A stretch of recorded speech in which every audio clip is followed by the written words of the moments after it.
Hello, Kronotiq fans. Welcome to our third episode of the Kronotiq DevCast. Today we'll be covering centralized planning versus natural evolution.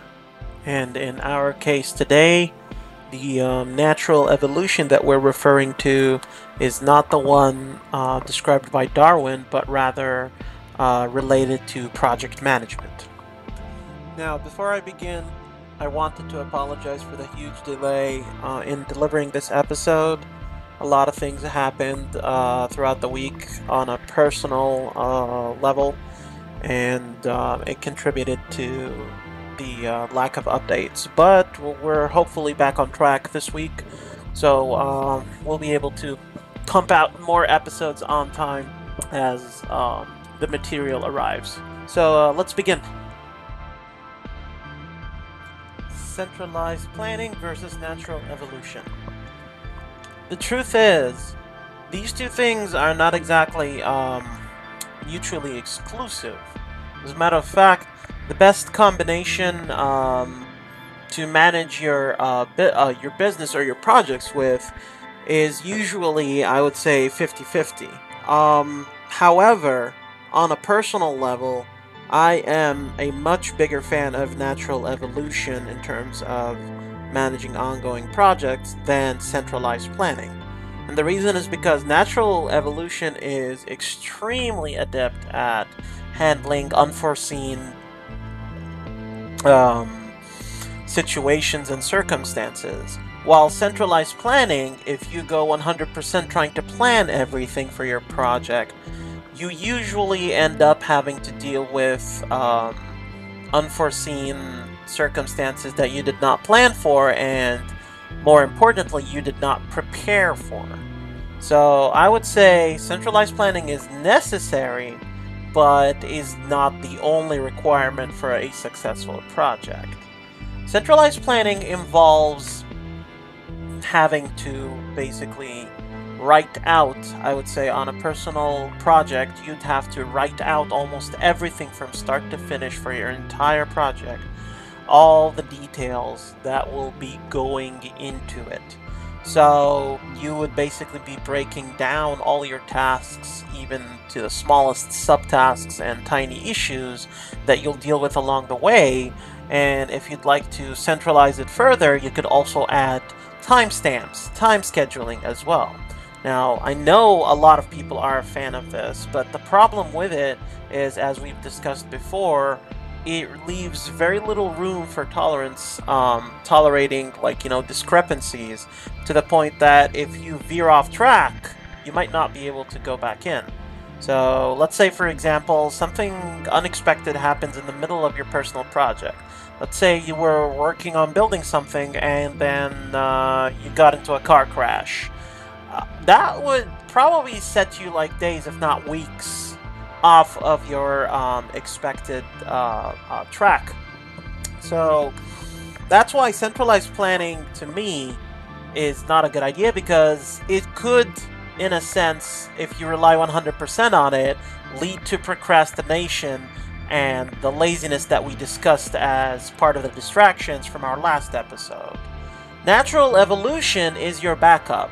What natural evolution means is the ability to adapt to any unforeseen situations, as well as to, I would say, smoothly fit in to the situations that you did plan for. So natural evolution does not entirely rely on, I would say, randomized events that you react to. So it's not 100% reactionary planning or reactionary behavior.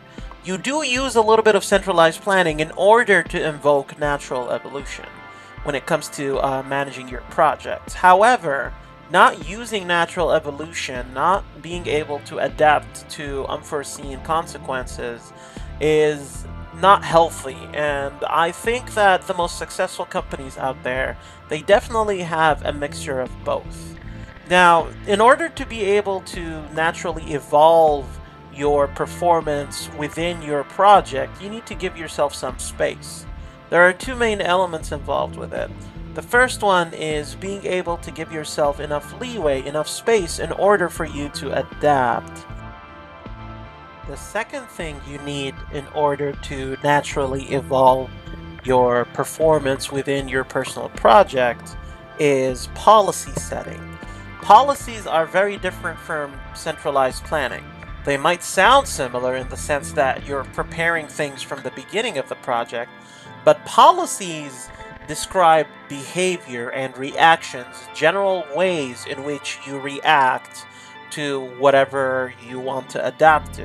While centralized planning describes specific steps you're going to take to specific events or specific triggers, such as a certain day arriving. So an example of centralized planning would be to set a certain day in order to finish a certain part of the project, and then within that day you would break it down into like hour management. Like every hour or every couple of hours you perform something specific, and you even set down the expectations and deliverables for those. While policies, on the other hand, they simply describe behaviors and attitudes that you're going to have. So, for example, you could have a laissez-faire policy that says, oh, well, you don't have to worry too much about people's reaction to a certain announcement or to a certain part of the project. Or, I'm going to give myself 3 days starting from a certain day in order to finish this, but I'm not gonna specify within those days how I'm gonna do it. That sounds more like a policy rather than an extremely centralized plan. And once again, in order to naturally evolve within your project, you need to have these two elements, space and policy. What does space look like?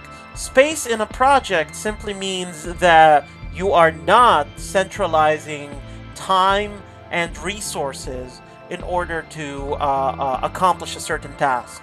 So in order to naturally evolve in a manner to finish something, you need to give it proper space. Let's say, for example, you give yourself a week to do something. You're not gonna limit yourself within that week to do just that thing and only in a certain fashion.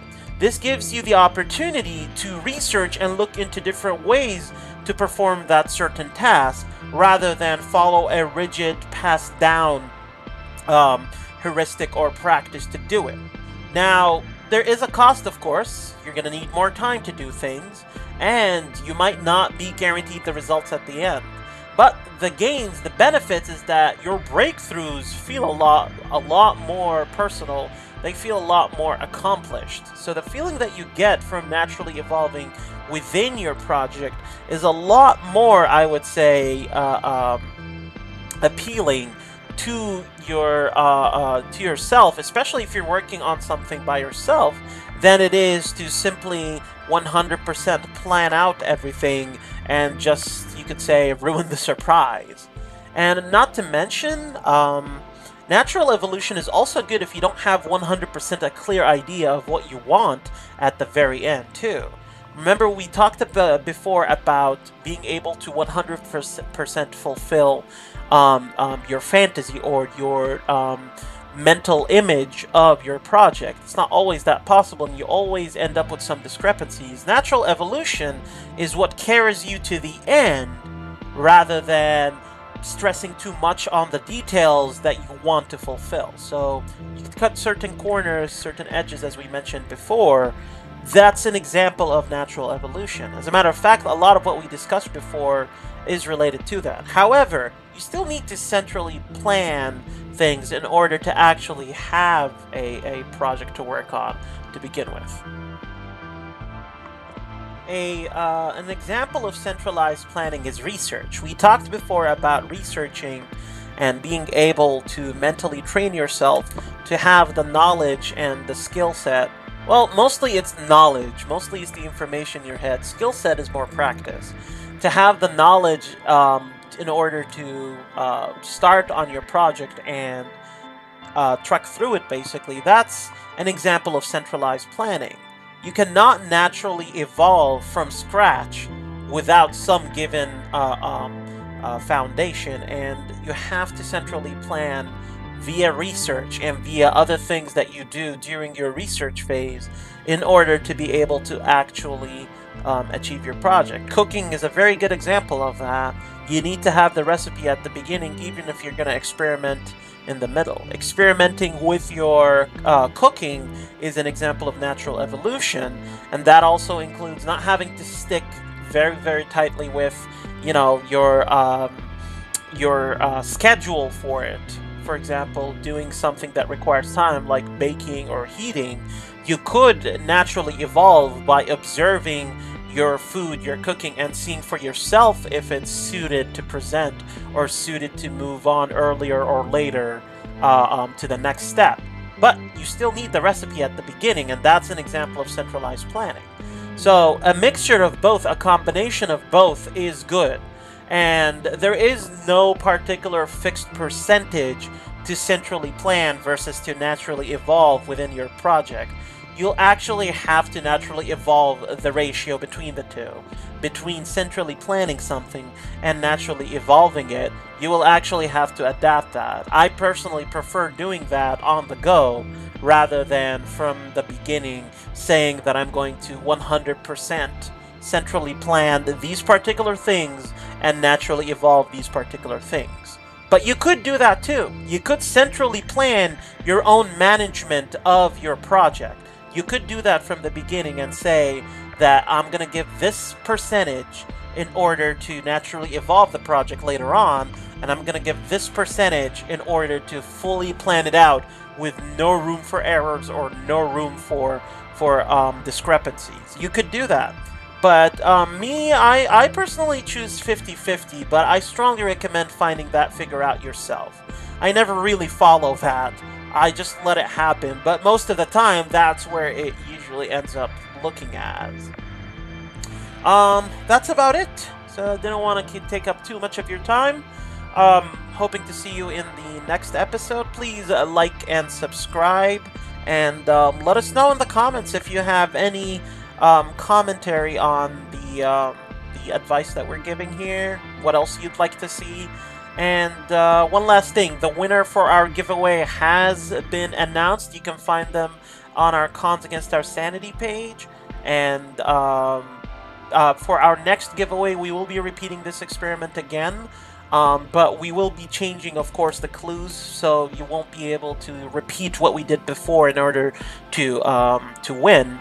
But I would say, in general, subscribing to our channel definitely gives you the edge. It gives you a chance for the contest. Now, another thing is we also have upgraded our live stream to now be a TV kind of live stream where we now air all episodes of Cons Against Our Sanity. Please give it a listen sometime, and if you like what you're seeing, please like and subscribe. We'll also be working on a new animation Kickstarter that's happening hopefully at the end of this month if everything goes well. And we will also be expanding into Indiegogo as well. So at Indiegogo, we'll be able to branch out to more audiences there with our line of products and see if people want to pre-order new things that we are manufacturing. Thank you very much. Once again, don't forget to like and subscribe and share with your friends if you are working on projects. I don't know if it's cosplay, cooking, whatever you'd like. These are general tidbits of wisdom. I hope they help you out. Don't forget to like and subscribe, and we will see you again next week. Have a good one.